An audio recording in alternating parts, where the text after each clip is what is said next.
Hmm, Kenapa dari tadi merinding ya? Kayak ada yang ngikutin. Oh, ternyata bayangan sendiri. Bayangan sendiri ternyata nggak semenakutkan bayangan mantan loh.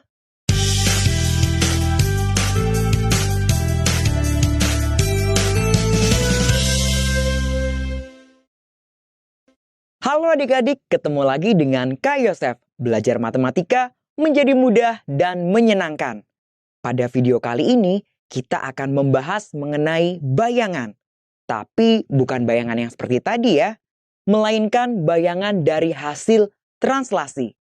Jadi, jika kita memiliki sebuah titik, kemudian ditranslasikan, maka hasilnya bisa kita sebut sebagai bayangan dari titik tersebut.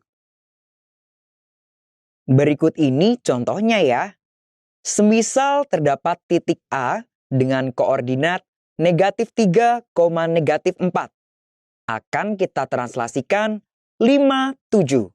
Yang artinya titik tersebut kita geser 5 satuan ke kanan sehingga nilai X-nya berubah menjadi 2.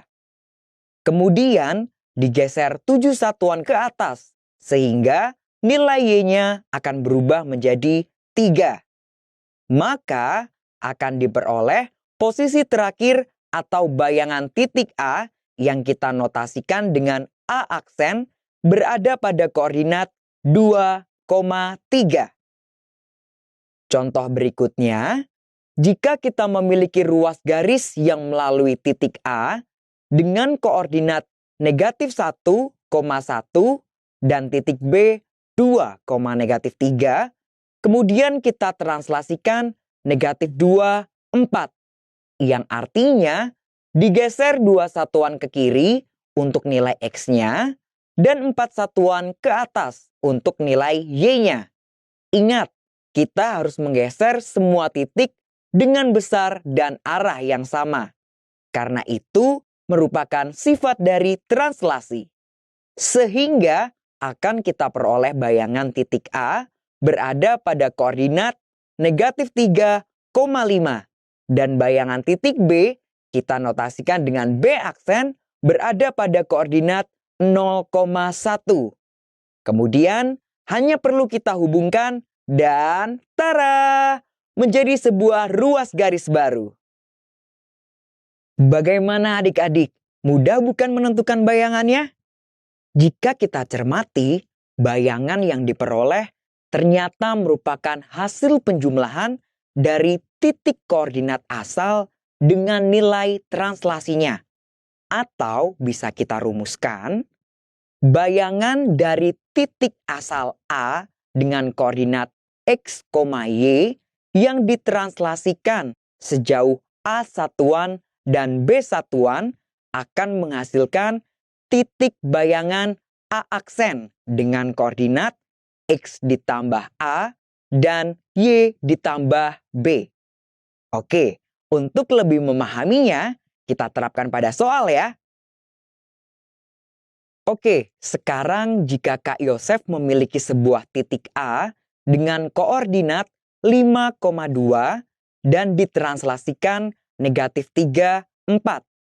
Maka bayangan titik A atau A aksen berada pada koordinat berapa ya? Apakah A negatif 2,6, B negatif 2,8, C 2,6, atau D 8,6? Dengan menggunakan rumus umum yang kita punya tadi, kita dapat dengan mudah menemukan bayangannya. Dalam hal ini, nilai X sama dengan 5, Y sama dengan 2, A sama dengan negatif 3, dan B sama dengan 4. Jadi, koordinat titik A aksen adalah X ditambah A, yaitu 5 ditambah negatif 3, sama dengan 2.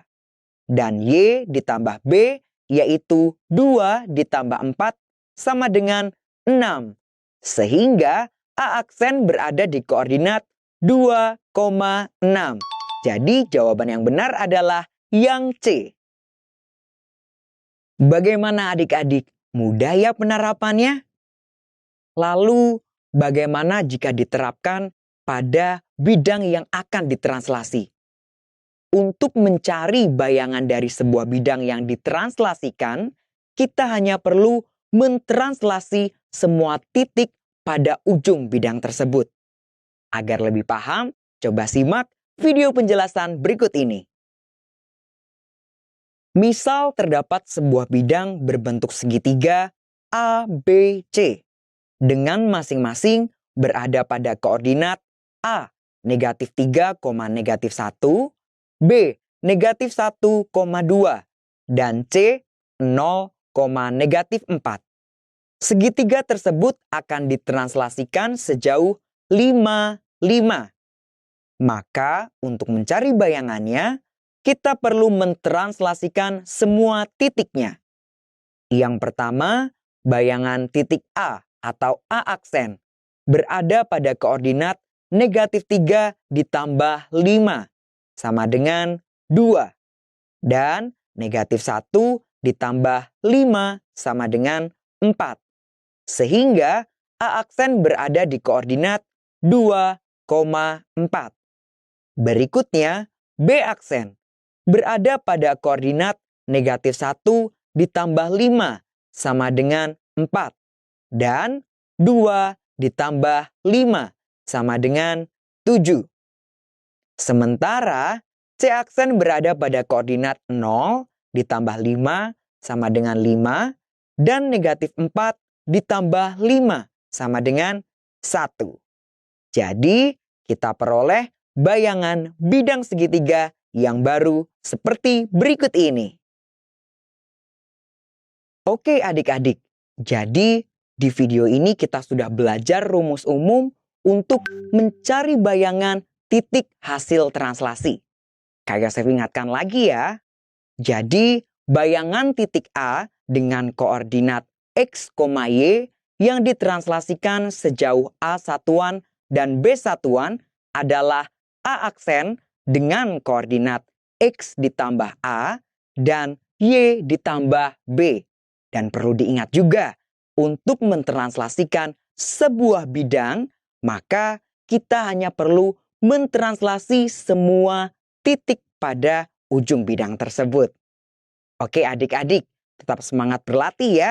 Pada video selanjutnya, tetap latihan soal. Sampai jumpa!